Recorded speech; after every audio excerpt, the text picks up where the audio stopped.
Hi, welcome back to my channel. I am Sandy, and this is Mimi's Place. I am also Mimi, and today I want to talk to you about what happens when you have your potato chips, but you have no dip. Well, I'm going to show you how to make onion dip very, very easily with just a few ingredients, and I'm pretty sure you have them in your house. So I have my potato chips, and I need some dip, right? So the first thing I want to take is some sour cream, and I like to use the reduced fat. And you can make this ahead of time, or you can just make a little bit as you go. Okay, so this is sour cream.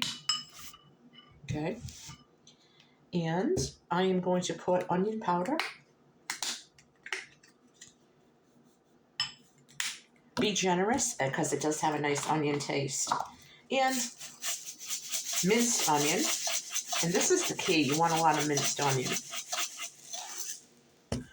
I'm not going to use salt because the chips are salty, but you could use salt and pepper. But I'm going to put some black pepper. You're just going to mix it up real, real well.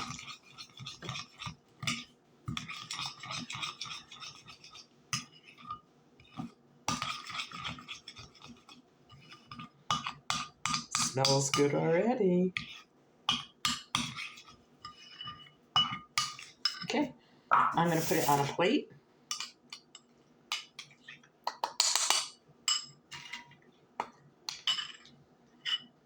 Okay, I'm only going to put that much on there.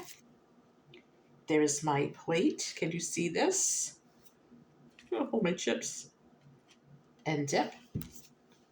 And I'm going to try one. I'm going to watch you how it tastes. I know how it tastes. I love to make all my own dips. Here goes.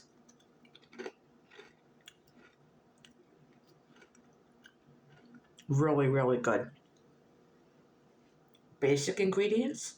You're saving yourself a couple of bucks. And you can have it anytime you want. Do you make your own dips? If you do, leave a comment below. Let me know which ones. Love me a good onion dip. Catch you guys later.